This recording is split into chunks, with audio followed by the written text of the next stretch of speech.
Season 2 of the All at Once podcast is presented by Alan and Beth Stanfield of Stanfield Properties, proud sponsors since the podcast's beginning.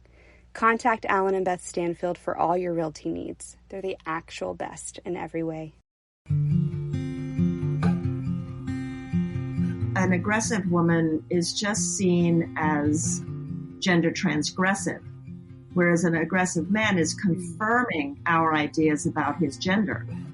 The point of my book is how socially constructed these differences are and how damaging the extreme, rigid, and binary conformity to these differences, how unhealthy it is. God, can you show me how to trust?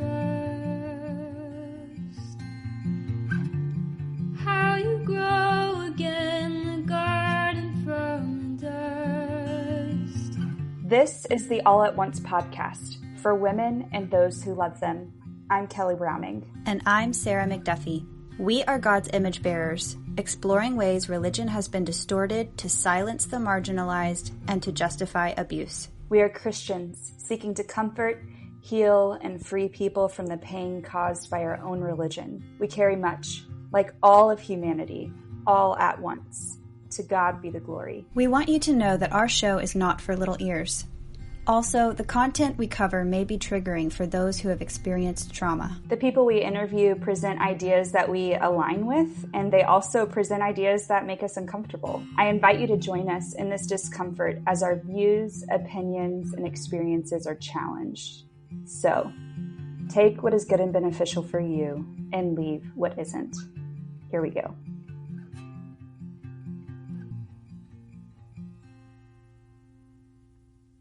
Soraya Chemaly, it is so good to meet you. It's very lovely to meet you both today, too. Thank you for having me. The opening scene of your book starts with your mom throwing plates. I love that scene. Can you tell me a little bit about that scene? Sure. I got home one day, I was maybe 14 or 15, and my mom was standing on the terrace outside of our kitchen, which was a level up from the ground level, and she had a stack of china. You know, you eat on plates, like you eat together on plates. You don't break them. And so I got home and she was tossing them, as I said, like frisbees off the side of the building into the air, very calmly, one after another. I was watching her from inside and I thought, wow, this is not a normal kind of everyday afternoon activity here. I'm just getting home from school and my mom is throwing all of our plates out into the air and where they're crashing and breaking. So she came back in and I sort of looked at her and thought it was probably not a great time to ask why. And she just looked at me and she said, how was your day? And we never talked about it. She just broke all the plates and then came in as though nothing had happened.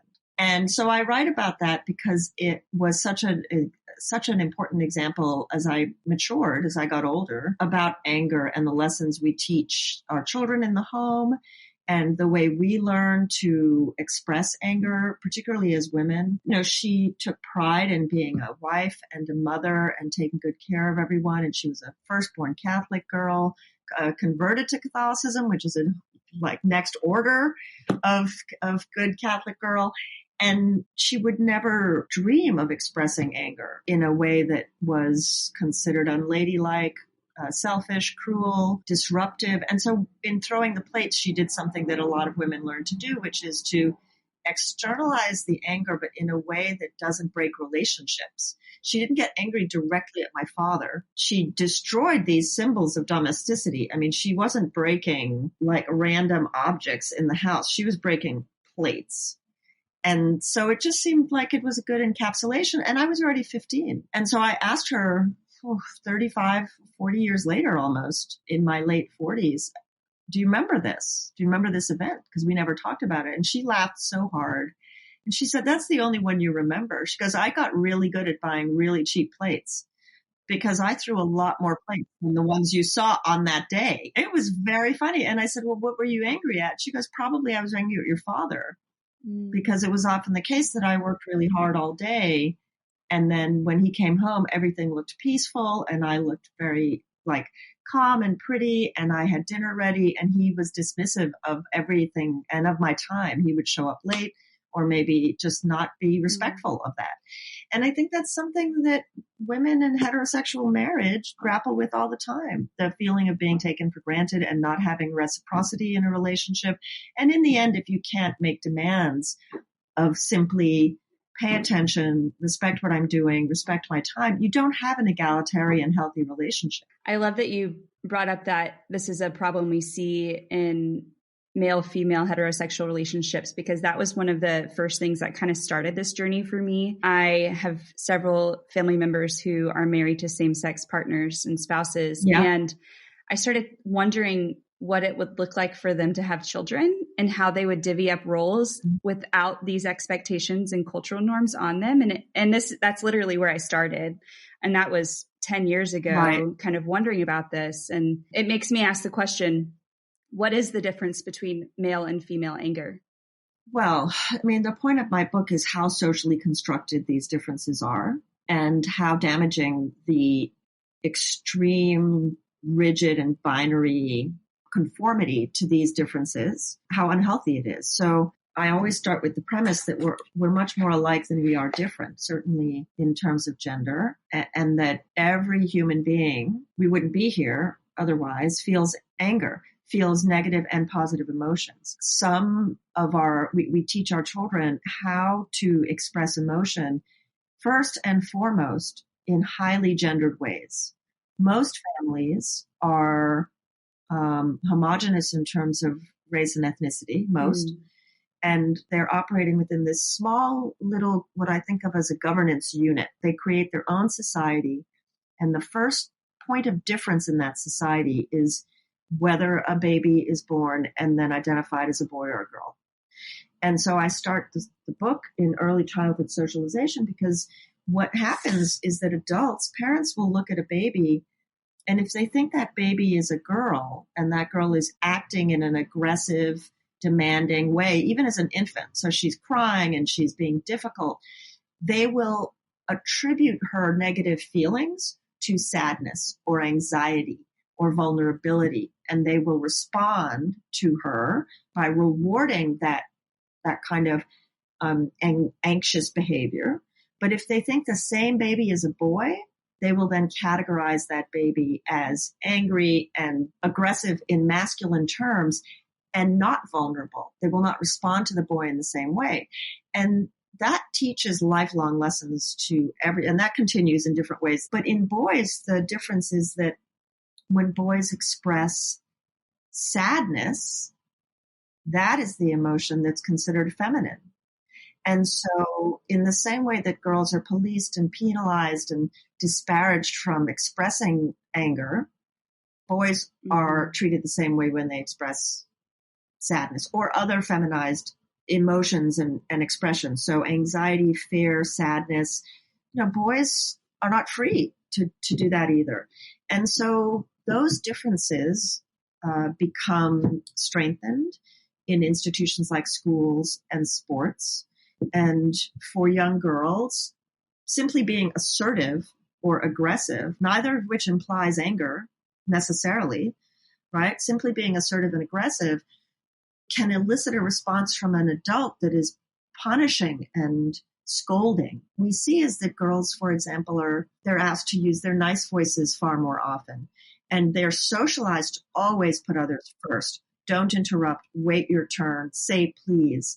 Whereas boys are given a lot more leeway to not have as much self-regulation. So when they disrupt or tell jokes or interrupt, those are seen as markers of masculinity. And in school, those patterns become institutionalized in very dangerous ways. So a young Black girl, even as early as kindergarten, who is assertive or maybe aggressive in the same way that a young boy or, particularly a young white boy might act, is considered belligerent and is disciplined much more harshly right away. Young Black girls are 5 to 10 to 11 times in some states more likely to face that kind of institutional disciplining than her white peers. And that behavior that is so disparaged in her is seen as it's like leadership potential in a young white boy, right? That disruptive behavior that a young boy might have will be called rambunctiousness and not belligerence. And that just continue. That has a very long tail in all of our lives. Yeah. And I saw that. That's certainly my experience. When you were talking about female aggression, I was reminded of 2 times I got feedback from a male teacher. One time was my senior English class. I've always remembered that, and I'll forever remember that. And it changed me in the ways that I interact with people. I was said, okay, then I need to become smoother if my teacher's calling me out on this. More recently, we just finished some construction on our home, and the contractor we hired used phrases like, well, I'm not sure how familiar you are with construction. You should probably talk to your husband about There's that. So much of that. Yeah, those types of biases, and those are so well documented. They're so tiresome, like taking your car into a garage, you're charged $400 more than a man. Like, finally, my husband and I have a strategy now. When he is aware that I have stopped talking, and he then realizes it's because the person we're talking to is not talking to me, right? He's not looking at me, not asking me questions, deferring to my husband, he stops talking entirely. Mm-hmm. He literally will just stop. Or he will say, what do you think, Soraya? And he will defer, he will flip the conversation over. Wow. But, the effect that it has when you realize that this person is not respecting you or your intelligence or your knowledge or your expertise is to withdraw. The other thing, too, that I think boys, brothers, fathers, uncles, first at home, but they don't realize is that very often a girl or a woman, because we're socialized to be more polite, won't say absolutely not outright. They'll say what they believe with maybe a question or what do you think or how do you feel about this? But in fact, even if a woman says very clearly, no, I don't want that, the response is to try and change her mind, to persist until you're so exhausted that you concede. And I remember talking to one of my daughters when she was 14, and she goes, the problem with these boys that I know is that they'll ask you 10 times, you'll say no 10 times, and then you're so tired, you'll say yes, and they'll think that's consent. And it's not consent, it's acquiescence, because you just want them to go away. And that was when she was 14. She already knew that, right? But I think that we can reach the age of 50, 60, and still many women don't appreciate that. They don't appreciate the fact of how much work they have to do for people to pay attention to what they're actually saying. I find myself bending whenever I'm angry to avoid being unpleasant, because like with that contractor, for example, I expressed my anger. He dismissed it. Right. So like your mom, instead of getting angrier at him, I got angry at everything else. And so my anger was displaced.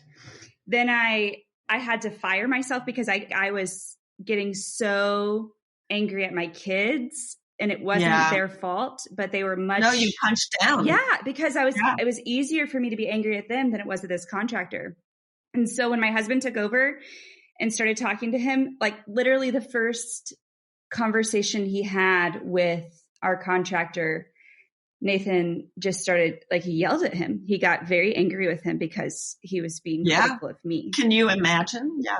I literally looked at him dumbfounded and in awe of how freely he expressed his anger. And then the contractor respected him. He didn't belittle him or dismiss him like he did me. Yes. He respected him. And that made me angry. If I had yelled at him, it would have been worse. So I've adapted and learned to redirect my anger. But we have to. Yeah. Right. And what you just described, I think, is extremely familiar to women, particularly women who are, like, I'm a frankly quite aggressive person. I have no problems with it. I grew up with brothers very close in age to me. We fought and then we made up and we moved on. Right. And sometimes we just fought for the fun of it. Like, it wasn't even fighting because we were pissed off at each other. It was just something to do because we were bored, and it was like 1980. Right. So have at it. But a lot of people are uncomfortable with that, right? With just that kind of dynamic. But what happens in corporate spaces, schools, or businesses, corporations, C-suites, is that an aggressive woman is just seen as gender transgressive, whereas an aggressive man is confirming our ideas about his gender. Men who express their anger are rewarded for it because it's manly and because they're supposed to be leaders and they're supposed to take control and they're supposed to dominate. And all of that contributes to people's trust in them. And in fact, when a man gets angry in an argument, more people are likely to change their mind to support his argument. But the same thing for a woman has the opposite effect, because every time she acts that way, she's confounding these stereotypes. And so the tendency in the culture is to punish her for doing that. And all of this, of course, when it moves from the home into any institution, becomes fully intersectional. If you are a white woman and you express anger, let's say you're a white politician, a woman, you are likely to be portrayed according to stereotypes that show you as a crazy person. If you are a black woman, it's angry black woman stereotype. If you are a brown, ethnically like ambiguous woman like me, I could be Mediterranean or South American. I happen to be from the Bahamas. Nobody even knows what that is. They're like, is it Barbados? Is it Bermuda? Like nobody cares, right? But if you sort of are in that role, you're more likely maybe to be sexualized. She's hot and spicy, like that kind of language. And if you're of Asian descent, chances are that you're perceived as passive and docile and pictured as sad as opposed to angry. And so all of these, and I will add also the ageism is really interesting, right? Because that also begins to play a part. If a little girl gets angry, a lot of people, I don't know, this really is something, a constant source of irritation, but people who film their young daughters throwing a temper tantrum, and then it becomes a kind of entertaining to watch her throw a fit. And then she goes from being kind of cute in that acting out like a spoiled princess to being a hormonal teen, to being a high maintenance bitch, to being a scold and a nag. And so there are all of these kind of age-specific dismissals of a girl or woman who might express legitimate and justifiable anger. But all of those stereotypes are dismissive. Yeah. Okay. So when you were saying that, it reminds me of the boy knocking down the tower that you described in your book. Whenever you shared that, I was like, this is what happens with me and my sons. This happened when my eldest daughter was maybe 3 or 4. She was in a preschool, and in the morning, parents would bring kids, and instead of just dropping them off, there was a period of transition, and kids would build things and get comfortable, and then parents would leave. And so every time this happened, this boy's parents were also there. And my daughter would go in every morning, and she would build a castle and blocks and ribbons and sparkly things. I mean, there was anything in the bucket that was nearby, she put in this castle. And every morning this boy knocked it down without fail. It was his morning routine. And it was very frustrating to her that this was happening. And so I thought, okay, well, let me talk to my daughter about how to be a good citizen and, what can she do about this problem? And so the first thing she tried, I said, okay, well, maybe you can ask him to stop. And that didn't work. The words, nothing. The words meant nothing. Then she was bigger than he was. So she tried body blocking him, like just protecting the castle. And he always found a way around it or hit it with something. Then she was really getting frustrated. And mind you, the parents are standing right there. It's not as like they're just not paying attention, or they're paying attention and they just are not responding. Then the teacher suggested she build the castle maybe somewhere else. Maybe that would distract him, and he just wanted that space. And that's when I really thought, this is not good, what's happening here. And so I think I talked to the parents, and their response was more or less, oh, but he can't help himself. He's a boy. Boys are so destructive. And look, it's so tempting. And I kid you not, they went through this litany of platitudes and gender stereotypes. And I thought, my God, how do you say in preschool that you're building a rapist? Like literally you're teaching this boy to ignore everything that this girl is doing and saying to protect her space and to establish boundaries. You can't say that in preschool. And then I was very aware that if I became angry, I would be the problem. And that's something a lot of women do, which is they preemptively shut themselves down so as not to be seen as the problem. I also realized that if my daughter got really enraged, like if she really kind of acted out, her behavior would then become the problem, right? And so it just really struck me that we were failing both of these kids. We were creating an environment in which he was allowed to run rampant and control the space and define what was acceptable. And she had to adapt to that. And she had to fold her own needs and rights and feelings into herself and somehow just go along and be implicated in his emotional development and dysregulation.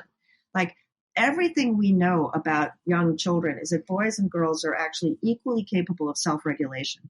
But frankly, in the United States in particular, in cross-cultural analyses of preschool preparedness, adults don't believe that. So in a whole series of studies done in Asian countries, boys and girls are expected to self-regulate equally, which means that in those countries, preschoolers, boys, do just as well as girls. That's not true in the United States, where we just never stop saying boys will be boys. And so the expectation that boys and girls can equally control themselves and be expected to control themselves is a really important one. That example in your book really stuck out to me as well. I have a boy and a girl, and they're both elementary school age. Even now, I'm noticing they're already being socialized differently, to have different roles in relationships and how they interact with each other. Yeah. And I think something, as I was reading, I really, really appreciated your authenticity as you kind of reflected back on your experience as a mother and different examples where you're like, wow, I'm really proud of myself for handling it this way. Or, I wish I had handled that differently. Right. And what advice do you have looking back over your experience as a parent, for parents who are wanting to be aware of these gender norms and expectations, and how do we parent our boys and our girls? What advice do you have? You know, the first thing, I'll talk directly to mothers first. The bar for mothers is so fucking stupid. It's so high. It's so unrealistic. It really is. It's so absurd that the first thing is to realize that this level of mania that the culture has cultivated, you have to resist it, which is hard because in fact, you want to do the right thing for your children, but you can never do everything and you can never do everything perfectly and bad things will happen.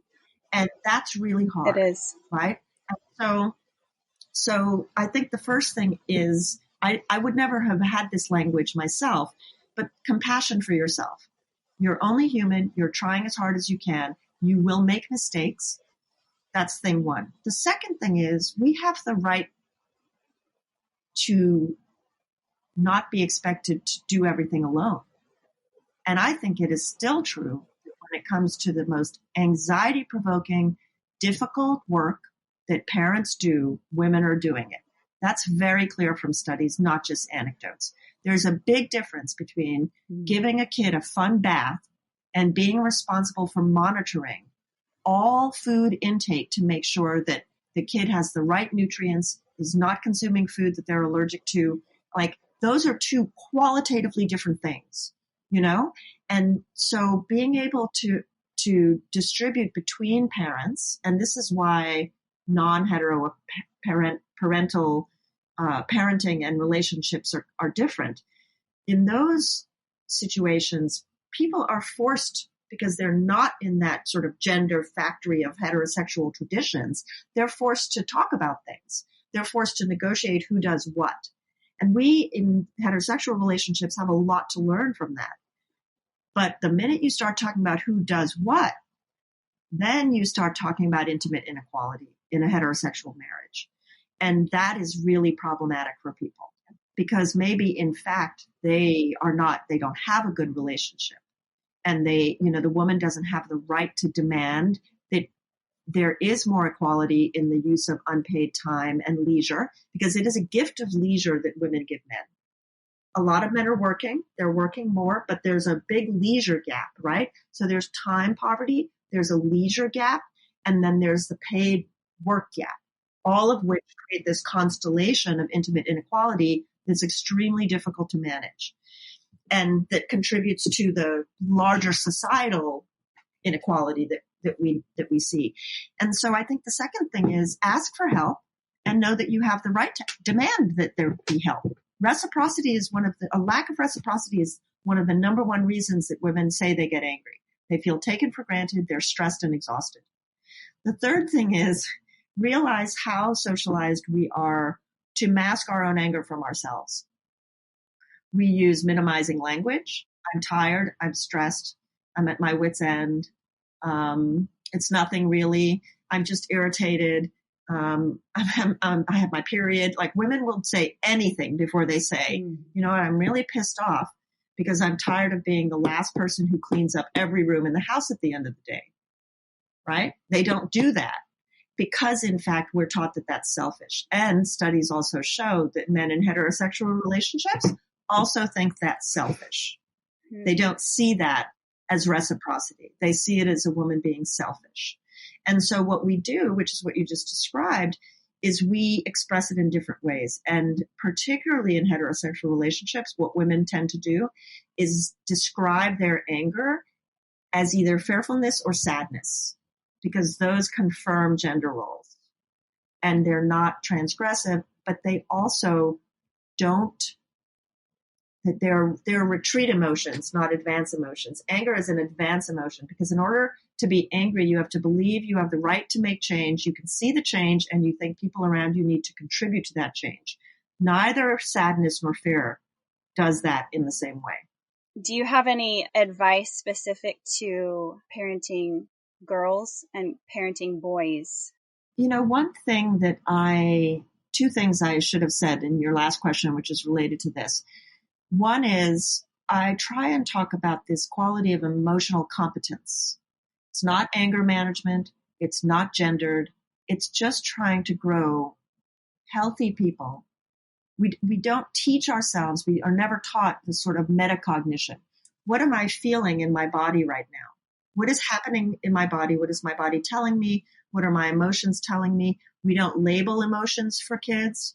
We don't say, let's talk about what's happening to you right now. Boy or girl, it's irrelevant. You know, we want to grow people who have an understanding of themselves so that they can have better relationships and healthier relationships with other people, so they can articulate the way they feel. They understand that their emotions are giving them information about the world and their place in it, right? Like, we wouldn't be here if it weren't for anger. It's the emotion of self-defense, right? It's how, when we see a threat, when we feel a threat to our physical safety or to our dignity, it tells us, hey, time out, something's bad is happening, right? And so my question is, why do we sever that from femininity? Why is it that we take this signal emotion and we say, we're going to punish you if you admit to this emotion or exercise this emotion? And by the same token, totally different again, but the same mechanism, we do that to boys with sadness. Yeah. So I would say, think about the ways, not just in which you use language with children, ungender that language, but really think about what you're modeling as well. Like, it's one thing to know something intellectually. It's another thing to live it every single day in practice, which can be very hard. And frankly, it requires the whole family to be invested in it. Yeah. Because if only one person is trying to do it on their own, it is more work and more exhaustion and more stress. So the first thing I always say is, whoever you're co-parenting with, married, unmarried, intergenerational, put yourselves on the same team. Understand that you actually don't need to work at cross purposes. You're trying to achieve a healthy, happy family, healthy, happy children, a healthy, happy you. So agree that that's what you want, and then talk about how you're going to get there. So that when the dynamic comes up, which it will, you can pause, step out of it and say, we're doing something. We're showing these kids right now. Like in this pandemic, everyone is worried accurately about the more than 1 million women that have been forced out of the labor force. Yeah. Right. And like, that was evident from the minute this started that was going to happen, because it's happened in every other epidemic in the 20th century. It was predictable, and that was no shock, although it's horrifying, right? But my question is, what are kids at home watching this happen thinking? Are people talking to them about why it is that mom is no longer going to work and being paid, for example? Probably not. Who wants to talk about that? But if you don't talk to boys and girls and children about why that is openly, they're just going to think, well, that's what women do. And that's what men do. Men have to give up everything except being ideal wage earning money machines, right? They have to produce all that money for us. And women have to do all this other stuff. It's unpaid and effective because naturally that's how it works. And that's more bullshit on top of bullshit. And it's harmful to both parties.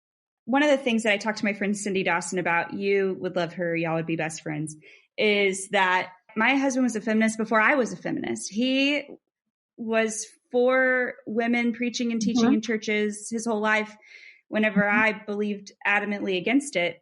And he still, though, is a man who has absorbed all of this cultural language and expectations. And I am still a woman who has absorbed all this culture. So we both, all of that, we both have to work hard in these and disrupt one another's rhythms in order to work toward equality. Yes. And so for us during the pandemic, the language that your book helped me say was, my career and life cannot exist in the margins of yours. That's and a good that helped phrase. us shift things because I was working my work schedule around my husband's work schedule instead of us both working around one another's work schedule and prioritizing that. And our kids did see that, and they were absorbing that, and they were seeing that tension, and they saw the result of us having those angry moments and then coming out on the other end more egalitarian and happy. When we're like that, we're a lot happier. And happier. Yeah. And you're less stressed and tired and resentful, so much happier. And the other thing too, that I think, I remember writing about this years ago. It really stuck with me then. It sticks with me now. It was part of the book. But because we're all socialized in this very patriarchal world, right? And there aren't a lot of things you can universalize in the world in terms of women's experiences. Our experiences are really radically contextual, and patriarchy changes depending on the context, right? I mean, a white supremacist heteropatriarchy in one place looks radically different than a caste system based patriarchy in another place, right? Like that, those are two different flavors. But one thing that is almost completely universal is that women and girls do the bulk of unpaid work in the home, and that when children do chores, it's gendered. So girls will do the feminine chores and boys will do the masculine chores. Now that's interesting because the chores that boys tend to do can also be commodified more easily. Typical 1950s example, paint a picket fence or mow someone's lawn or walk someone's dog. You can charge for all of those. A boy can go get those jobs when he turns 15. A girl who's been vacuuming and washing dishes, she's not going to go to the neighbor and say, hey, you want me to stack your dishwasher this week? That'll be $25, right? And so boys and girls are doing gendered work that have different sourcing into paid work. Boys will get paid an allowance tied to his work much more often. Boys will be paid more for the chores that they do. And these aren't decisions people make. It's literally what just happens as the default in families all over.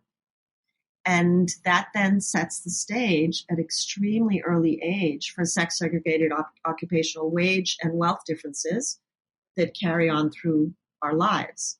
So also just being more deliberate, let's make a chore chart in our family and let's rotate those chores. Nobody owns taking out the garbage. I hate taking out the garbage more than I can say.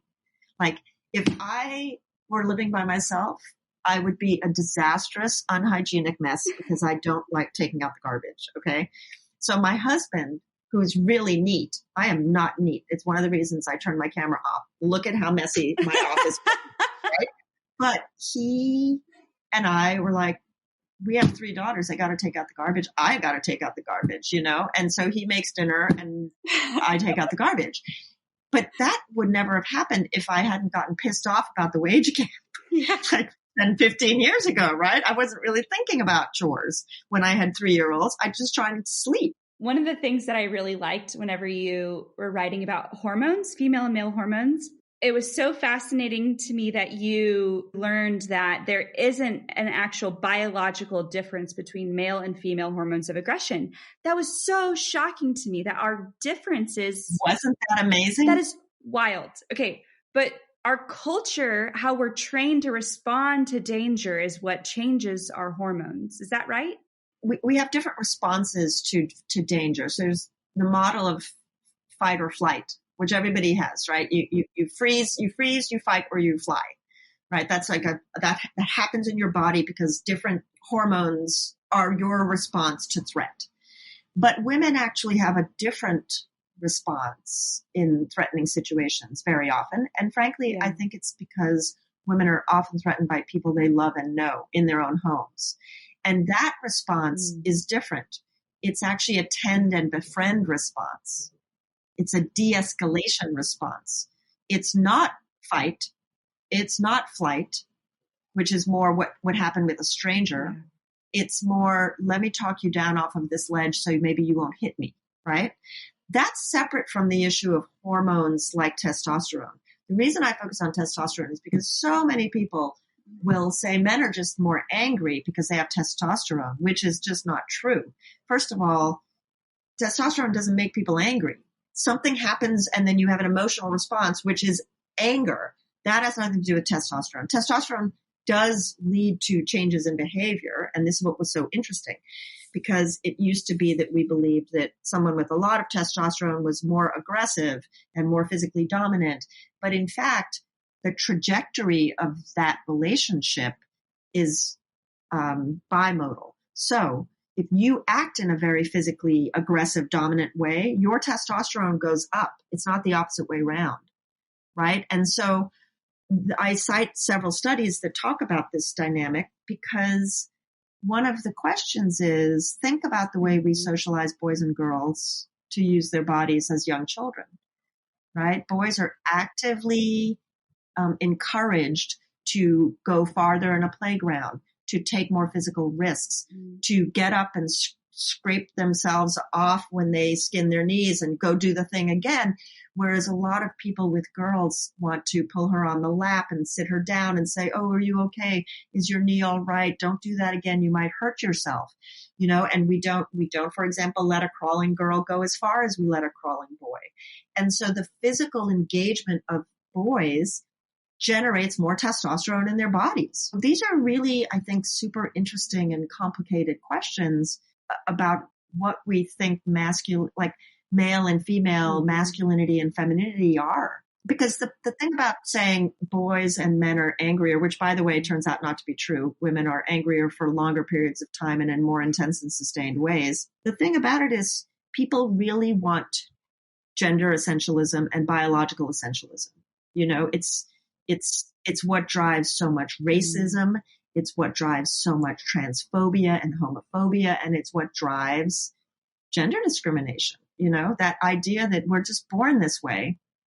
We're just born this way. And this is the way the world is ordered. And then our podcast, what we talk about is that people take that and then make it godly and say, not only are we born this way and this is the natural order, but this is God's order. And that's incorrect.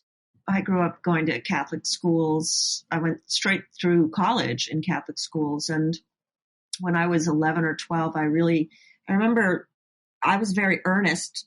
I would go to church and I would read the catechism. I was the kid who was just reading the catechism all the time. And I wanted to be a priest. It had never occurred to me that I couldn't be a priest. Never, ever. Like it never entered my mind until I was about 11. And we were on our way to church and I said to my parents, you know, I think I want to be a priest. And my father's response, my father, who I knew loved me and had great faith in me, was to laugh. He burst out laughing. And his laugh was, damn, what is that? And my mother turned and looked at me and she goes, why don't you talk to the priest. The father, Peter, was his name. So I did. And he was like, well, only men can be priests. And I remember thinking, wait, the only difference between me and my brothers that I can tell is really and truly they have like penises and I have a vagina. And so are you telling me that only because of the penis, you can be a priest? Literally. And when he said yes, I went home and I said, I'm not going to church anymore. And if I am, I'm not participating in any of the services because it's not the place for me. And my parents respected that, but I did spend the next 10, 12, 15 years trying to figure out if it was sexism or if I was getting something wrong. And I concluded that it was sexism. I have continued to conclude that it's sexism and discrimination. It has nothing to do with God, nothing to do with your beliefs, and nothing to do with it. It's rank sexism.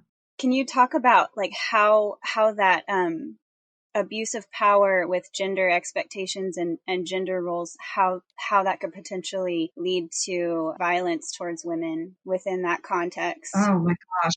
Well, there's so many things. The first thing that I always stress in the context of religion in particular, and patriarchal religions in particular, is that, and I think a lot about Catholicism because of this priesthood issue, but every time you take a child into a place of worship where women are not allowed to speak with authority and in ministerial roles and publicly, you're teaching that child that what girls and women have to say is not relevant to the community, to the society, to your political life, to your relationships, and that everything that is important and godly has to be mediated through the speech of men. Those are not lessons that stay within the walls of any place of worship. They infuse families at the dinner table. Right. They infuse the workplace. They infuse politics at every level. And so that's a really important lesson to debunk, right? Find yourself a place of worship that respects girls and women as equals and gives them the authority to care in a public way that is not necessarily as a mother. We have these gender stereotypes that are binary and polarized, and it creates these roles. And within these roles, I would say probably one of the most dangerous is the idea that men are supposed to protect women. A central pillar of masculinity is this idea that men will provide and protect. And that idea of masculinity is completely dependent on women being vulnerable. So to provide for women means they can't provide for themselves. I mean, if a woman can provide for herself, what does she need a man for? And to protect a woman does several things. One is it ignores the fact that most women are hurt by men in their own homes. So who's going to protect the woman against that, right? That's a very patriarchal idea of protection. And secondly, that idea of protection is leveraged for racist, xenophobic violence and has been forever. Protecting a white woman in America is how we end up with lynching and gun violence and police violence in communities that are not thinking about how those constructions of gender contribute to anxiety, distress, and violence against people who are othered. And we see that play out politically all the time at a national level. I think it's extremely dangerous to have these masculine gender ideals that, again, depend on women being vulnerable. Can't we find a way to construct honorable manhood that doesn't depend on women being dependent and vulnerable? And this is the problem, I think, with people wrapping their brains around Me Too. Me Too confronts both of those. Right. Because first of all, it says, I'm at work and look at what's happening to me. I cannot be at work and operate and compete as an equal if people are abusing their power in this highly gendered, sexualized way, and I'm being pushed out. And I want to work because I want to earn money, because I want to be self-sufficient, and I want to provide for myself and my family.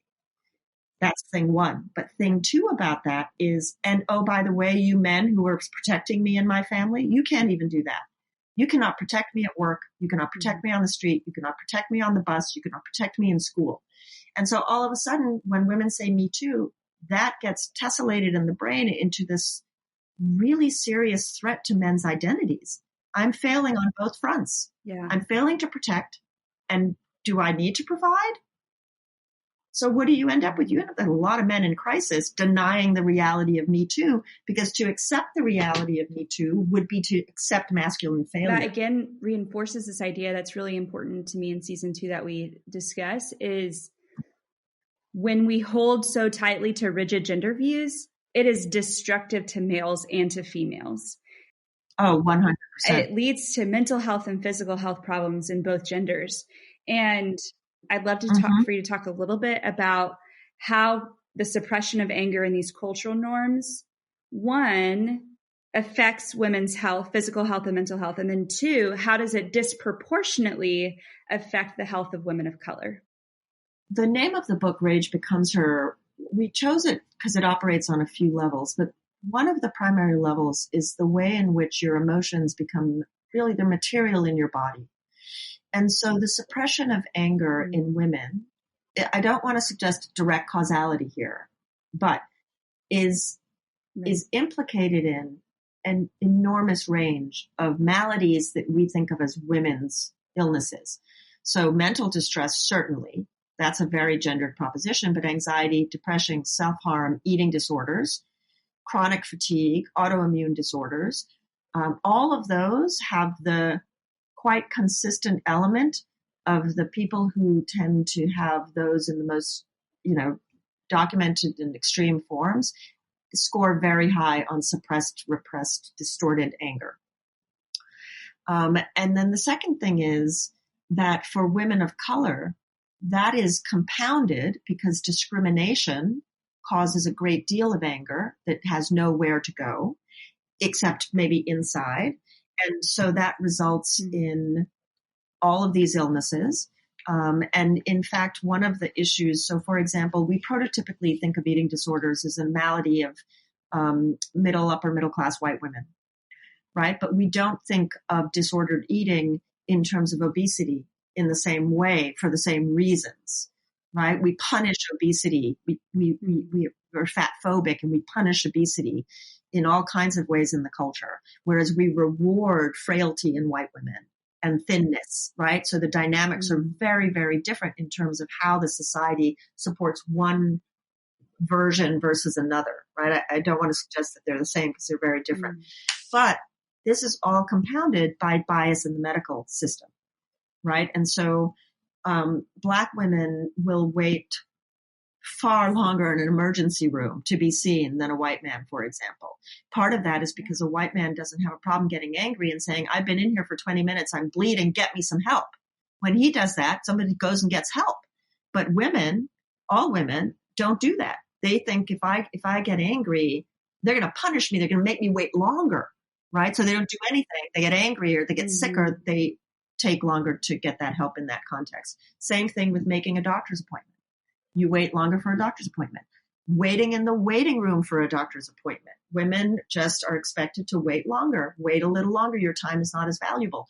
But in diagnoses, Black women routinely are ignored, dismissed, misdiagnosed. And so their health outcomes are terrible. And so we see that especially in maternal mortality rates. Maternal mortality rates all over the world are going down except in the US. Ours have been going up for years. That is mainly Black women dying from the ravages of institutional racism and sexism at every level of society. And then they reach their apex in maternal death. Your words are reminding me of Serena Williams' birth story. She has a chronic health condition and she was trying to explain that to the doctors and the doctors dismissed her. She's a famous, powerful athlete. She knew exactly that what was to me was the best piece of evidence for the disproportionate healthcare that's received by Black women after birth. And my best friend Dara, she chose to have a home birth because of that. She said, I am more likely to survive a home birth than I am to survive a hospital birth. for her first kid. And then her second kid, she got robbed of that because there were some health issues. And she was genuinely afraid for her life when she went in to give birth to her second daughter, because she was concerned, obviously, being a Black woman giving birth, that she was more likely to die than every white woman on that floor. Oh, that's right. And that's not like an irrational fear. It's a real fear. And I'll compound that with this information. Because of hospital mergers, the Catholic Church has bought and now manages many, many more hospitals than people appreciate. And this is highly problematic for women who are pregnant and in distress, miscarrying, or maybe having difficult childbirths, because the ethical guidelines for Catholic churches adhere to Catholic beliefs about when life begins and abortion and, even, whether a woman can get a D&C if she's endangered because she's miscarrying. I mean, the stories in some of these hospitals are so frightening. And I had 2 high-risk pregnancies and was at a Catholic hospital. And I remember thinking, I am not feeling safe at all, but this is where my doctor was. And those are considerations. And so I think your friend is right. I mean, she knows the statistics and she understands what the risks are. I mean, one of the questions you asked about what parents can do with children, I think the tendency, and it was just my tendency, is to think in terms of personal actions. And the older kids get, the less relevant that is, because kids are subject to society and to all the institutions that they join. And we know that when kids join institutions, when they go to school, when they start playing sports, when they do these things, they become much more interested in conforming to expectations and stereotypes to make the people around them happy. So they will start behaving in very gendered ways that they may not at home, so that they can get along with everybody else and they can make their coach happy and make their teacher happy, all the examples we were talking about. So I really believe that parents who are oriented in this direction need to do what parents who are not oriented in this direction do, which is to shape institutions. Be actively, and it's not an easy position to be in because it means that you're the troublemaker, right? But in fact, what I found over the years was many more people than I realized felt the way I did, but nobody was saying anything. And so when I started saying things, people came out of the woodwork and were like, I've noticed this too. I don't want this to happen. Why are we doing this way? So I always say, the thing about anger is it brought me into every happy, healthy, creative feminist community I've ever been part of. Everyone got to the place we are because they got angry about something, angry enough to try and look for allies and like-minded people. And so you can you can build communities so that you aren't the outlier, so that you aren't the lone voice pushing back against incredibly highly resourced, traditional, embedded cultural norms and institutions. You can do that in school. You can do it in sports. And even if you don't change something in the moment, you are modeling behavior that all these children see. They see an alternative to what they're being told they have to do. When you said that, it reminded me of a quote from Mary DeMuth. I don't know if you've read her book, We Too. I am interviewing her also in season 2. She says, anger fuels reform and reform fuels justice. I like that I'm pairing you two together. I didn't realize, just hearing you talk just now, how correlated both of your messages are. Anger is a proper and appropriate response. It is good. And just as males are taught to leverage and harness it to become a leader and to change their teams and become more efficient, or whatever leadership quality was praised in that environment, we too can be angry, and anger is good. We can accept our anger at the injustices that are done to us and have that fuel change so that our communities do become safer. Hospitals do become safer. My school district that I work in becomes a better place for minorities and women and people on the margins because my anger fuels me toward those people and towards these systems. And at the end of the book, I sort of talk about steps people can take, because I'm not saying everybody needs to get really angry and explosive and destroy things. That's not what we're talking about. I mean, The point about rage is by the time you feel rage, there's so much dysfunction already, right? The point is not to get to the point of rage by understanding how you're feeling, giving it a name and making meaning of it. But I also talk about the necessity that everybody diversify their social circles. If you are in a homogenous environment, ask yourself why. Right. Because especially now with the internet, that doesn't have to be the case. Educate yourself. Do not expect other people to educate you. It's nobody's job to educate you. You know, everybody needs to think, what do I need to do to understand people who aren't living the way I'm living, people who didn't grow up the way I grew up, people who have different needs, concerns, desires. I mean, another thing that I think a lot about my childhood religiosity was the golden rule, which I have zero patience for. I'm like, I think, you know, I mean, I've heard this over and over again, and I agree with it. Don't treat people the way you want to be treated. Treat them the way they want to be treated. How are they asking to be treated? They may, like, the way you're treated may be irrelevant to them. I'm like, this golden rule where you treat people the way you want to be treated. Frankly, a lot of people live with being treated really badly and they think that's acceptable. Why would I use that as a standard? All over our country, people are saying, stop treating us this way. You know, I think a lot about this controversy over defund the police. Defund the police was never meant to be a public policy statement. It was the language used by activists embedded in communities that desperately need help and they need a reallocation of resources. You know, when over 50% of a city's budget are going to the police and the police are killing people on the street, you're like, well, what are we doing as a society, right? And so the connecting point with defund the police, I think, comes back to this issue of what does everybody want? Everybody wants to feel safe in their communities. We want people to feel safe. We want 13-year-old boys to walk around safely.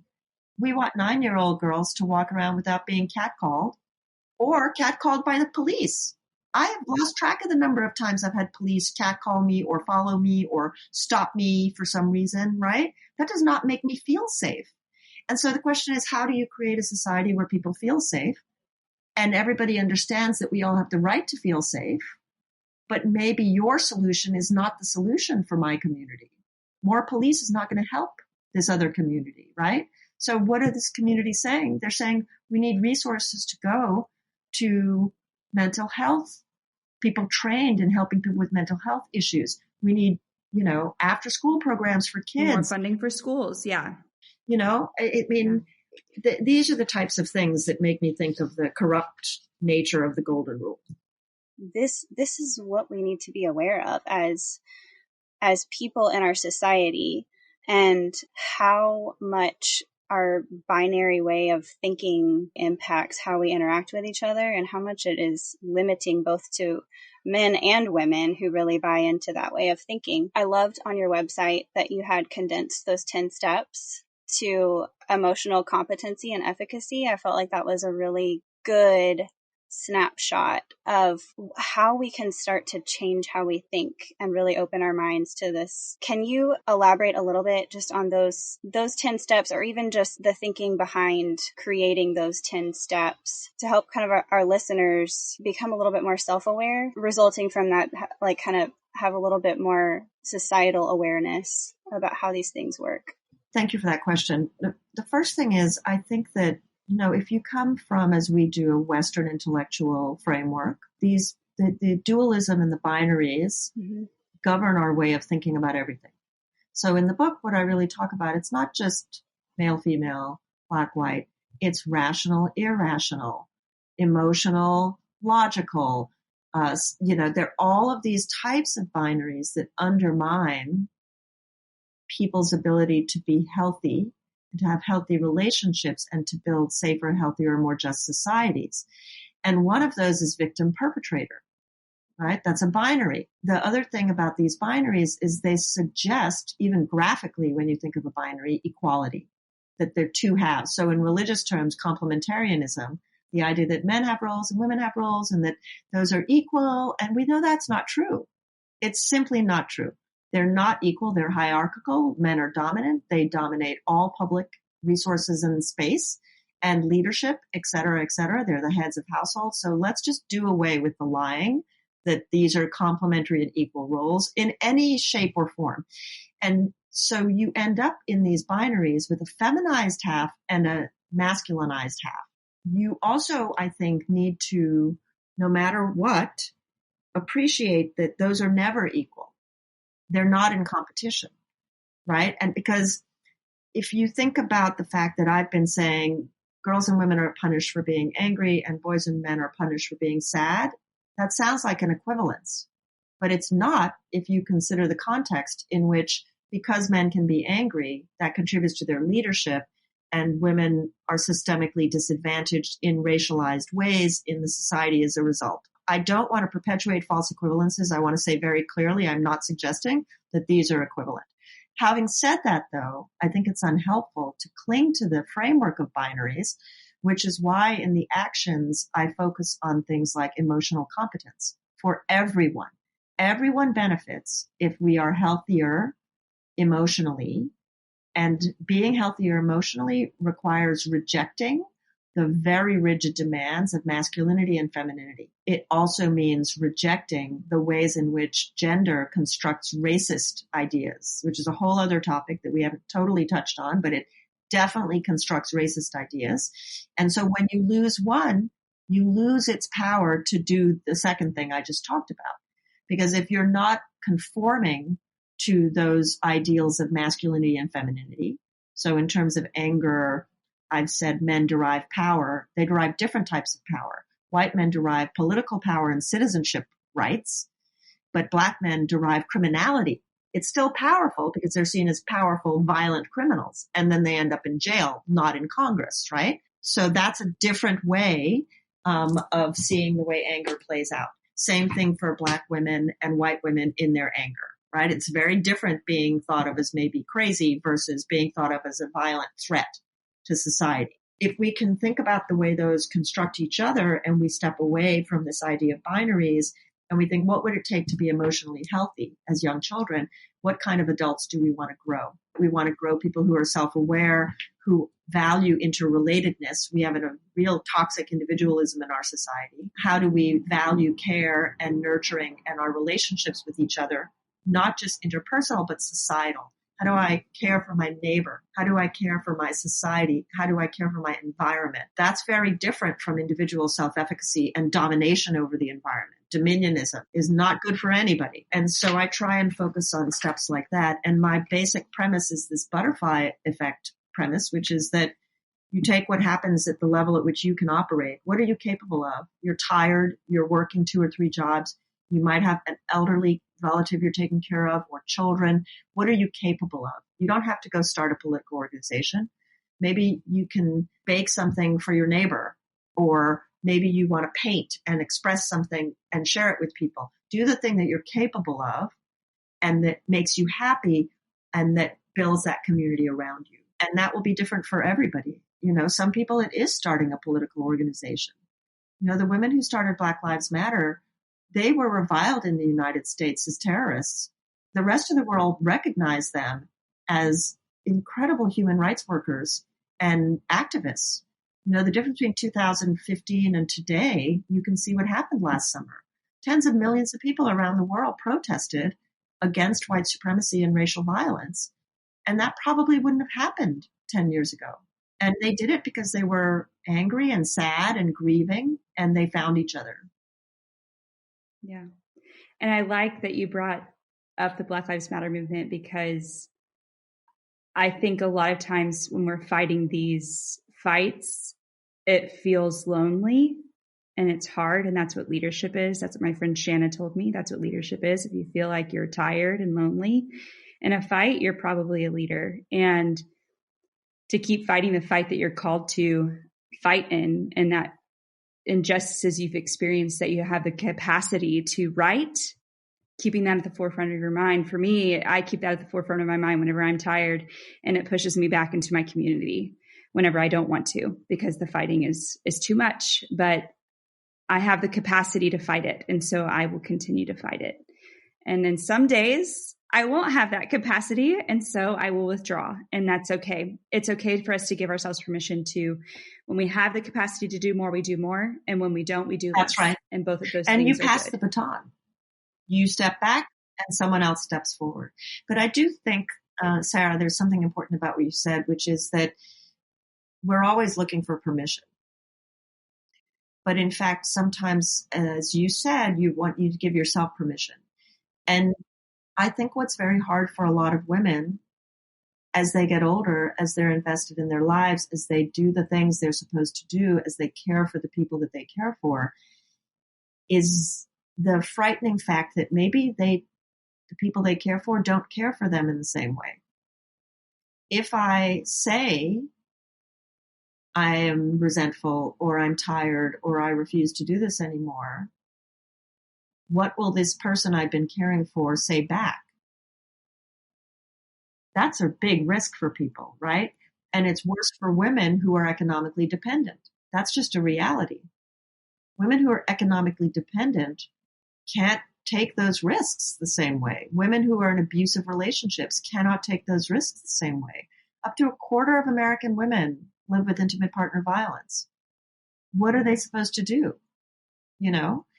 And so I think that again is where the personal is political. Those are social issues. Those are not issues that can stay behind closed doors in the privacy of someone's home. We like to think that they are, but in fact, they're not. That's what we're trying to do with this podcast, is just start those conversations and normalize talking about it so that people don't feel so isolated. Yeah, I think that's the other thing too. Anger, we're taught that anger isolates us. And what I'm saying quite clearly in this book is that it doesn't have to. It can bring you together. It can make your relationships more honest and egalitarian and healthy. And it can help you build bridges and find communities. It's not isolating at all. It's probably one of the more social emotions because you're making demands on the people around you. Whenever I became more disruptive in my marriage, is how I say it. It was like year 8 is when I found my voice. And as I became more disruptive, our marriage grew exponentially. I mean, our connection deepened, literally every aspect of our relationship got better. The more disruptive I was, or the better I was able to communicate my anger, the better we all got. And that's counterintuitive. Yeah. That because of the way we're socialized, what you just said feels counterintuitive, even though in practice, people like you and I know that is true. Right. But for some women, it won't be true. For some women, the hard truth is that the men they're with will reject them. But then you have to ask, what were you putting up with anyway? And then we have this economic problem, which a lot of women I know are in these marriages. They may have been disruptive, but they have no other choice because their males became violent or their husbands suppressed them or tightened their freedom, removed their authority over their bank accounts. They've punished them as a bad parent, punishes a child in this way. And so then we have this problem that we have to address too, that being disruptive has real consequences and it's risky, just like you said, which is why we need Congress. We need powerful policymakers who can right that wrong for us and create spaces for women to safely remove themselves from marriages and relationships that are bad. Listeners of the All at Once podcast, just pause this episode right now and go to wherever you buy your books and go buy Rage Becomes Her, because I mean, I prescribe it and I do not say that lightly. Like almost every week I'm like, just go buy that book. I promise you it'll explain everything. Well, thank you so much. That's very kind of you. If people want to engage with you more outside of the podcast and outside of your book, where should they go? I have a Twitter. I share my thoughts sometimes and articles that I write in Twitter. It's at SCHEMALY. I also have a Rage Becomes Her Instagram account where I try and share news and commentary. And I have a website where I just sort of have an archive of other books that I've contributed to or things that I'm working on. And it's sorayachemaly.com. Before you go, If you like what you hear, please consider contributing to our podcast via Patreon, which is a monthly giving platform for creators like us. You can also support us by buying merch or sending us a one-time gift via Venmo. This podcast is time-consuming and costly, and we are grateful for your partnership as we continue this work. Visit the show notes for details or our website at allatonce.us. Sarah and I also want to recognize the All at Once team who works tirelessly alongside us. Robin Boren is our marketing director, Molly Bays is our social media manager, Taylor Diggs, our intern, and Maddie Reyna, who designed all of our podcast logos.